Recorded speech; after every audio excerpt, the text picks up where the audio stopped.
We had, at 3 o'clock in the morning, we had a member called to what really seemed to be an innocuous call, just kind of a suspicious vehicle with a noise complaint attached. And so the member responded to the call.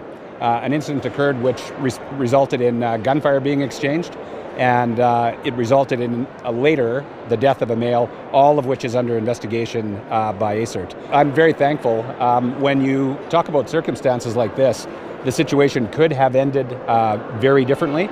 I can tell you I'm proud of the officer and the way that he responded. He will fully recover from this. Certainly there's not just the physical implications, but there's the emotional implications as well.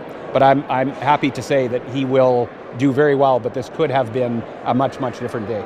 On a very personal note, when that phone rang this morning, because it rang at a time when it shouldn't ring, and as a police chief, your phone is always on, and when it rings at that time, it's not good news. It's never good news when it rings at that time. And I got to tell you, for me, it was probably a bit of a throwback to the phone call I got on December 31st with Sergeant Harnett. And so you approach that with a lot of trepidation, right? You go and take the call, but it's like, oh goodness, right? What is this going to be? And like I say, I'm thrilled the way this worked out, but I'm mindful that the circumstances of this are such that it could have worked out much, much differently. Anytime something like this happens, there's a critical incident of any kind, we do an operational review right away. And it's not an investigation per se, because the investigation is obviously being done by ACERT, and that's an independent body, and so that's good, that's as it should be. We actually look right away at things to do with policy, training, and equipment. So if there's anything obvious that sticks out in our policies or systems that we need to change to make things either safer for the public or safer for officers, we'll do that as quickly as we can. We know that at times the ACERT investigations can take a little bit longer, so if there's lessons learned that we need to take, we want to do that right away. So that's our response. That a small portion of the community is willing to pull the trigger in Calgary.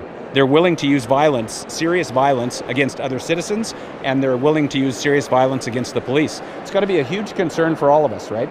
In terms of the safety of our community, and so all of us have to be part of the solution to make that stop. We could be having the conversation they're having in Burnaby. We could be having the conversation that they've had in Ontario several times over the last month, and that's obviously extremely concerning to me and to the members I represent. I think it's critically important that community leaders show support openly and publicly for the police. The rise in anti-police sentiment is concerning, and this type of behavior towards police officers is unacceptable.